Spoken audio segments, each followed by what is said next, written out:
Hello, everyone. It's time for another episode of Explain Yourself, and we have a great guest tonight to tell us about another great indie comic. So I'm excited to get into this one. We're going to have Madeline Holly Rosing come and join us to talk about Boston Metaphysical Society Mystery at Pikes Peak, number 1 through 4. Madeline, thanks for coming back. Thank you for having me on the show, Ben. I really appreciate it. Oh, it's great to have you. So we have talked about Boston Metaphysical Society before, one of the previous chapters. This is a new adventure, Mystery at Pikes Peak, and I believe this is the end of this particular entry into the story. Is that correct? That's correct. And if anyone is new to Boston Metaphysical, a brief rundown. It's about an ex-Pinkerton detective, a spirit photographer, and a genius scientist who battle supernatural forces in late 1800s Boston. We started with a 6-issue miniseries with art by Emily Hugh, which is now all in volume 1. And then we did 4 standalone sequels with art by Gwen Tavares, and that's all in volume 2 now. And so our third storyline here, or continuing storyline, is Mystery at Pikes Peak, where at the last standalone sequel, the Book of Demons, our intrepid team had to, flee, get the hell out of Dodge, so to speak, and flee Boston. And the only safe haven they had was Tesla's experimental station in Colorado Springs, because Tesla at this point basically owed them, even though he didn't like that idea.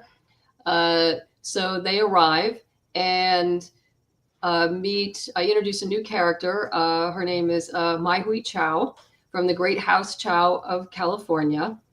And she's working with Tesla on wireless technology. And the reason I introduced her is her house and the Great House Astor are basically funding this project. So her family gets the right to be able to bring someone on board. And she's a scientist in her own right. But everyone has a secret, and we're wondering if someone's trying to kill Tesla, and Caitlin's psychic abilities begin to change. So all of this affects everybody. But it's been a lot of fun writing it. We do have 2 artists on board. Elizabeth Nkedza did issues 1 and 2, and Daniela Rivera did issues 3 and 4. Katie Brown did the coloring for the entire issue. And of course, Troy Pateri did the lettering. 3 and 4 was a little late coming. There was some problems, and which obviously have been resolved. But I didn't want to run this Kickstarter till I had issues 3 and 4, the art done and in hand, which they are. Pre-press is done. Everything's ready to go to the printers. And so, yeah, I'm really happy with the way everything turned out. And we also have some great variant covers. I don't know if you want to scroll down to that at some point. Yeah, with Yishan Lee. And these are our covers by Angela. These are our main covers by Angela Wu, who just did a brilliant job. So these are. I love these. Those are our standard covers. Yeah. And then you can probably, if you want, jump down to the variant covers. I have one by Yishan Lee. That's for issue 3. And then another one by Gwen Tavares. I was able to lure Gwen back for a little while.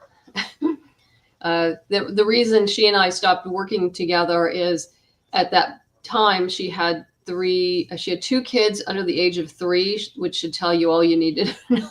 Oh, yeah, that's a lot. That's gonna eat up some time. Yeah. And absolutely. So, but yeah, I was able to have her come and do this variant cover, which are available in regular and also in metal. So I'm sure. Very cool. I think that water effect, I think, is going to look really cool. As is some of the stuff you have going on here in metal. You can see in Gwen's variant cover, you can see there are ghosts in the water. Oh, Cool. Okay. Yeah, I can kind of see that now. Yeah. Very cool. Yeah, it's fun to see. I mean, the bill covers are awesome. I've seen a lot of people doing them, but to actually take that kind of do another cool thing is a really good idea. I'd like to highlight kind of the ghosts and all that stuff there. Very cool. So I think I heard I was breaking up a little bit there, but you were saying that the Astors kind of entered the picture here and sort of are the funding, obviously making their presence felt a little bit. I just finished an audiobook about them actually that was really interesting. Oh, okay. Mostly they're in New York City and all that stuff. Obviously, you're dealing with this era. You have these new rich people who are really changing the face of the country and doing all sorts of stuff. One of the things I love about this series is, kind of how you sort of weave in and out of real history and you to springboard ideas and cool things. And so it sounds like you really can continue to go in that direction and take stuff from the real world to find, the characters where they are and use that to just give them more dynamics to play off there. Is that research something that you kind of come up with the ideas for the story first and find a historical figure that could kind of serve a certain role, or do you come across an interesting story about somebody in history and think, wow, this would be a really cool person to weave in when I have the opportunity? Mai Hui Chao is a fictional character. The only ones that are historical figures are Tesla, of course, and then in the earlier issues, you met Bell, Edison, and Houdini, who I don't really plan on having them come back, except in the audio drama. Edison is in the audio drama, which that was a lot of fun. And also Granville Woods, who is part of the Boston Metaphysical team, is a historical figure as well. But everyone else is fictional. No, I don't really get inspiration from historical figures' lives because I've been working in this world for over 12 years now. And so it's, everything that comes from it is organic. I'll use kind of historical places and certain situations like the Astors. I have a great house Astor. The Astors were very, formidable, industrial, robber baron family in the, early 1900s. So I do use real names, and then others I make up because I can do that. I'm the writer. I can do that. That's the fun part. But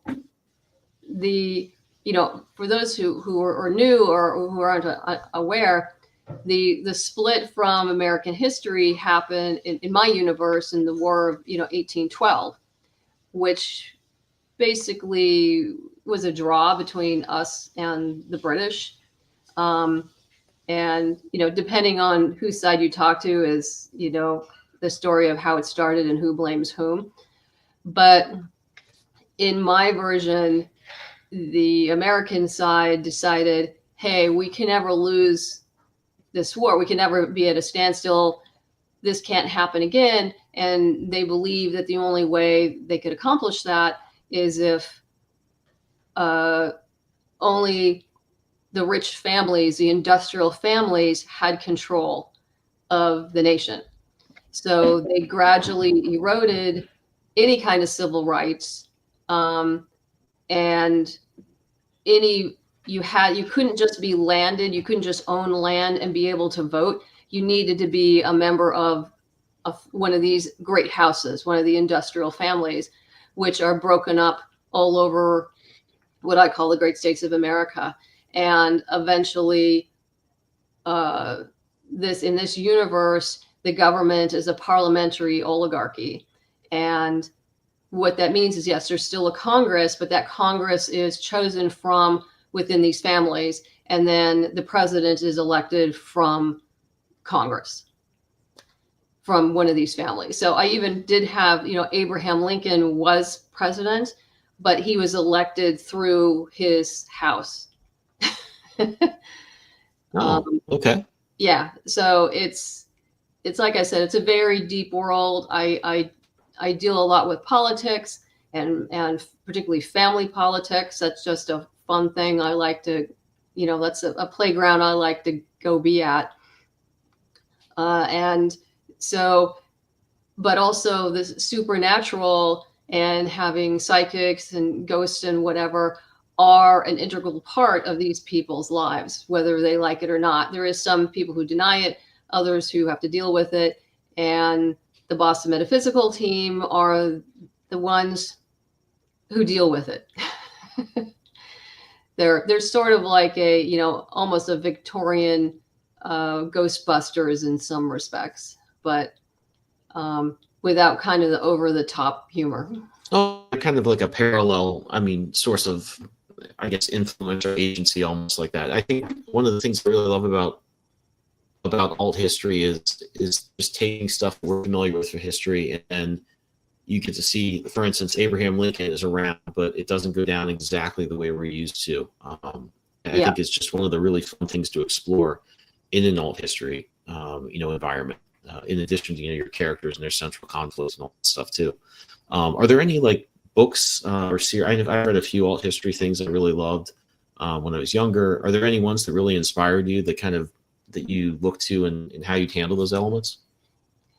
Well, the core of Boston Metaphysical, that research was done when I was writing a script at UCLA film school, because I have an MFA in screenwriting, and there was a program called the Sloan Fellowship, and the Sloan Fellowship focuses on science and scientists and depicting the characters accurately. And I wrote a script called Stargazer, which was about Nina Fleming, who came to this country. She was a Scottish immigrant, came to this country pregnant, poor, and abandoned by her husband, was hired by the director of the Harvard Observatory to help basically to be what they eventually called female computers. They would look at glass plates and determine, whether it was a star or not. And she eventually led that team.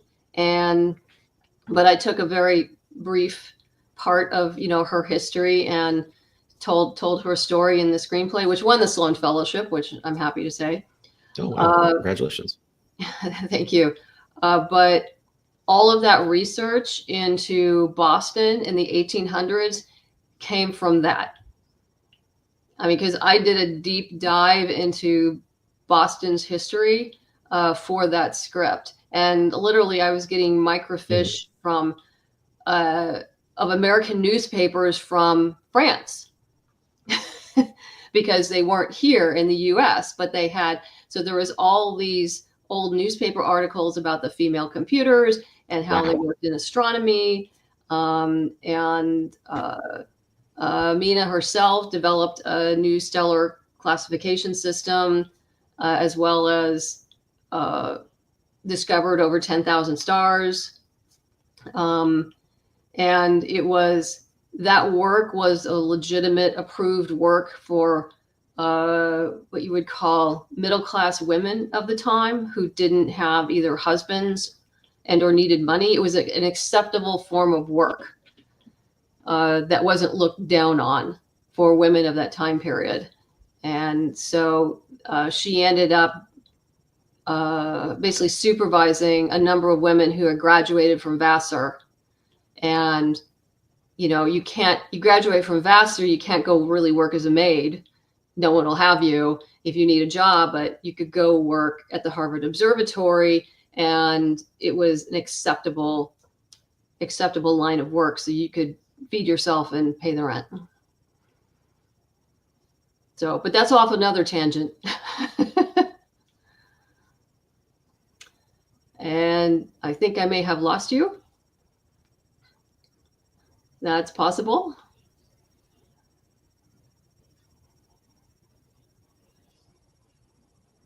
Yep, I think Ben is gone. we'll see if he comes back. But in the meantime, for those of you who are watching, please go ahead and excuse the back here. I moved a few weeks ago, and we're still going through boxes. But yeah, take a look at the Kickstarter. We have a lot of great fun things for you, and also digital stuff, so you can get all 4 issues in digital form for $20. There's some great add-ons like the download of the Ghost Ship, and also you can get it as oh, here we got some art. Are you back, Ben? Back.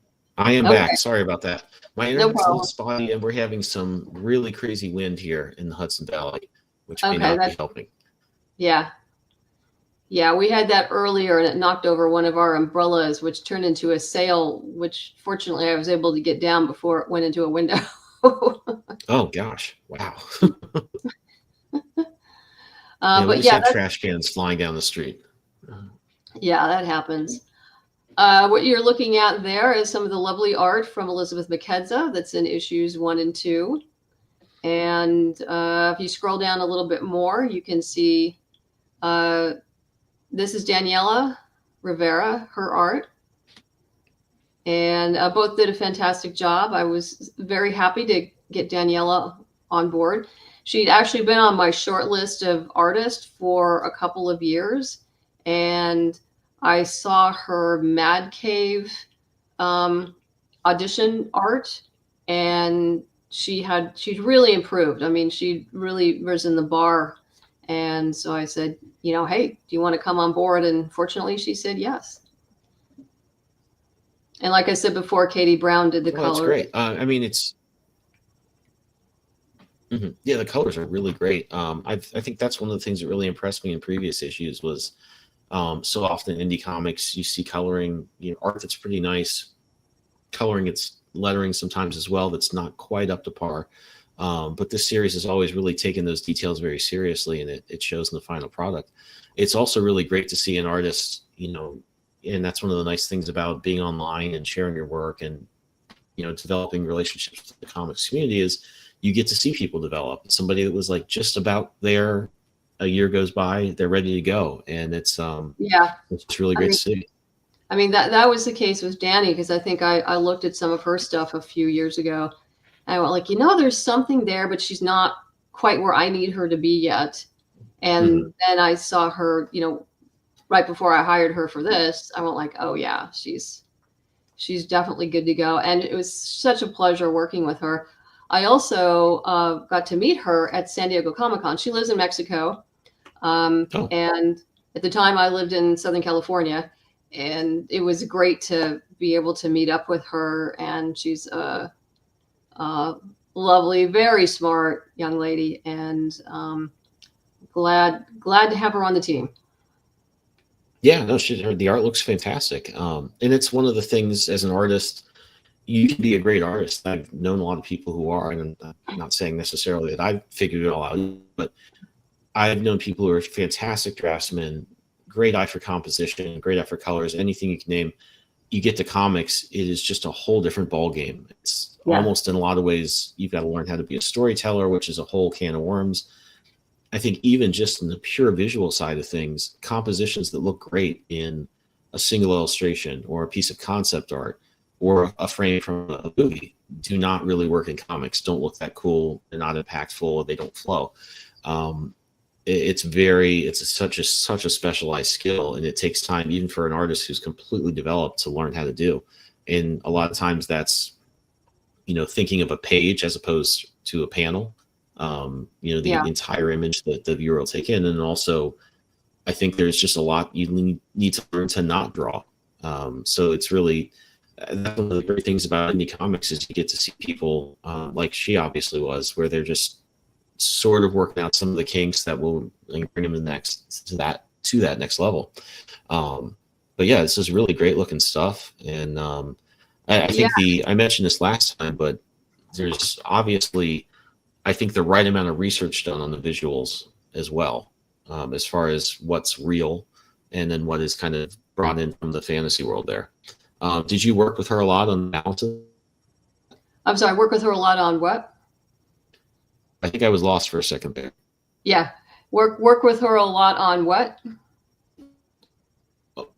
Can you hear me? Now I can. Yes. Now I can. Yeah. It's like in and out, in and out. Can you hear me? Now I can hear you. Now I can't. I think I'm cutting out a little bit again. Yeah. Well, I don't know if we can address what you were going to say. Okay. The all the artists I've worked with, I send them a ton of research images. And when I brought Danny on board for issues 3 and 4, they actually go up Pikes Peak, and there's a very specific kind of train at the time called a cog train that would able to go up that elevation. It was very steep, very high, and a normal train would not be able to ascend Pikes Peak. And so I remember I gave her the photo of it, and I said, okay, you have to make this exactly like it is, because there's going to be somebody out there who says, like, that kind of train won't work if it's just a regular train. So I just said, okay, I know this might be a pain in the ass, but we have to get this train right. And here's several pictures of it. And she did. She got it right. And when people see issues, 3 and 4, they'll see. But no, I think there's huge value in that. You're right. And as an artist, I've drawn the smallest details that you think nobody would care about, and I will hear about it. No, that's not how an arm guard for a archer works, or something like that. I think in addition, when it's something like this, to see that and think is that weird? You look up if it's real, and it is, and you kind of end up going down a Wikipedia rabbit hole about that thing. And it's usually just another source of value, I think, as a reader, to learn something interesting and new that you've kind of woven into your story. Yeah, and it's fun. I know Gwen Tavares, who did the standalone sequels.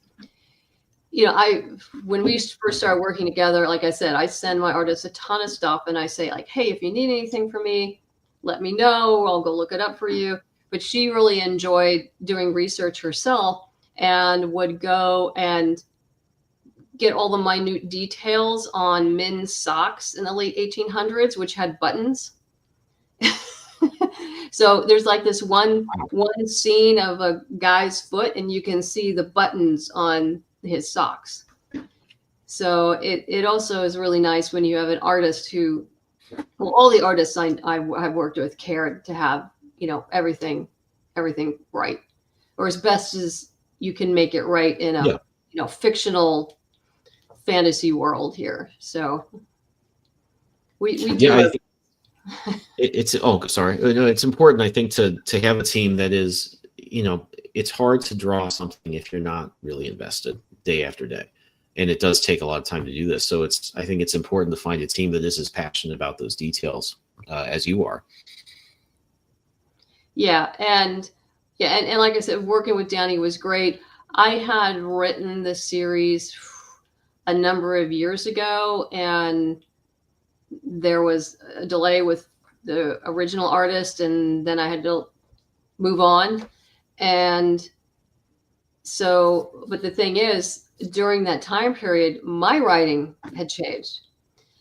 And so to hand over the script to Danny, of course, I went through it again and tweaked, but I couldn't change a lot because 2 issues had already been done. And, you don't want to overthink something.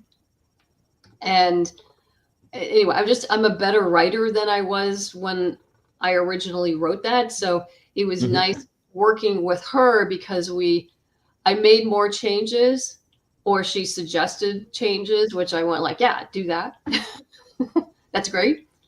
Than normally would happen, because, I had changed as a writer.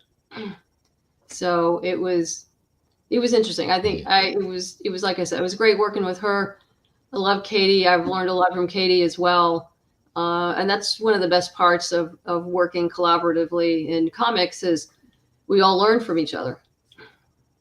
Yeah, I mean, that's definitely one of the things that makes it, I mean, I do stuff on my own for the most part, but I'm always kind of happy when I get to work with a team on a project, because it is just fun to collaborate with people. And I think that also people, I mean, some teams cannot get along really well and ideas can not really mesh. But when you do have a good team and they're on the same page, it's completely additive. And I think it makes it a really a good experience and a little less solitary than just sitting and drawing and writing in a room by yourself, which is what I think most of us do. Yeah. No, that's quite true. And I'll refer to something, story wise to her, and she'll go like, "Oh, I don't understand that term. What do you mean?" And like, "Oh, okay." Mm-hmm. So then I'll explain, "Okay, this is why I need you to change this and this because it's a repeat beat." And she's like, "Okay, what is that?" And then we talk about it, and then we change it up, and all is good. Oh, So yeah.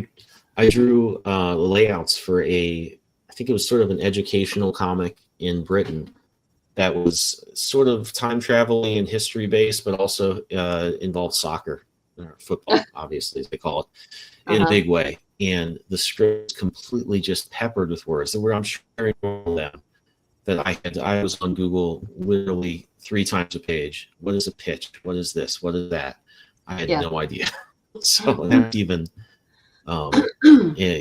two English speaking people with a similar background. So yeah, that can really add up in terms of needing to do a little bit of research just to get on the same page. But just to wrap up, is there? So we. Oh, I'm sorry. Go ahead. Oh no, it's okay. I was just going to talk about dialect and writing dialect, and that Caitlin comes, Irish background. She was born here but raised in an Irish immigrant family. But you want her speech and diction and syntax to be more towards an Irish American of that time period, but you can't overdo it or people aren't going to understand what you're saying. It's the same thing when I was working on the Lady Mechanica story. One of the main characters has a Cockney accent. So I wasn't that familiar, so I did the deep dive into Cockney and wrote Cockney. But then Marcia Chen, the editor, said like, yeah, we know this is right, but the audience, they're not going to be able to understand it. So I saw how she edited it. So it had the flavor of Cockney, but it was still, to the modern eye, you could understand what he was saying, but still giving the flavor. And so once I saw how she had edited it, like, oh, okay, now I know what to do for this particular character. And, you have to kind of dial back that accent for readability. I was going to say, it must be really tough to decide kind of how far to go with that. You want all the character and the flavor of that, but then like you said, you have to dial it back in places for legibility, like just clarity for the readers who aren't as familiar. And I think also, I remember watching interviews with the writers from Boardwalk Empire, which was set in Atlantic City in the 20s. I love that show. And they were, I love the history of it, and they weave in characters in the same kind of way that I really enjoy. From other stuff like Young Indiana Jones and kind of all the semi-history stuff I'm a big fan of. But they were like, we wanted all the period dialogue, but we couldn't go for like the really go-tos. Like we didn't want anybody saying 23 Skidoo or something cheesy like that. So you have to really exercise some taste, I guess. And that must be, as a writer, I would think a real challenge, knowing like, that one's a little too on the nose, or it seems a little tacky, even if it's completely what someone in that situation might have said. Yeah. No, I completely agree that sometimes you can't use those kind of terms because either it will lose its impact to a modern audience. They'll go like, what? Or take them out of it. Yeah, it'll take them right out of it.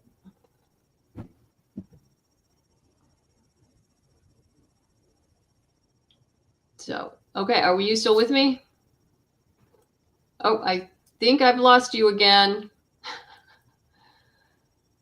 Yep. Oh, yeah, I think my internet decided to to kick me out again. You can hear me now? I can hear you now. Yes. Okay, great. Well, unless there's anything else you wanted to bring up that would be, like you might get a backer that's on the edge to check it out. Is there anything?